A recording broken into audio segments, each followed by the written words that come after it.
తినడానికి కమ్మగా ఉండే బందోస చాలా సింపుల్.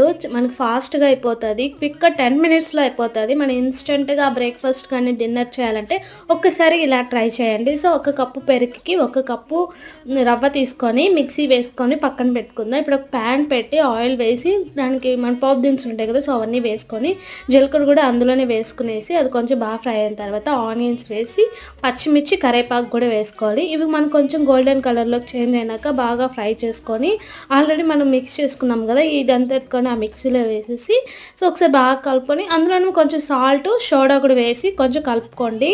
మన కన్సిస్టెన్సీ అనేది మనం దోసకి వేసుకుంటాం కదా! సో, అలా ఉంటే సరిపోతుంది.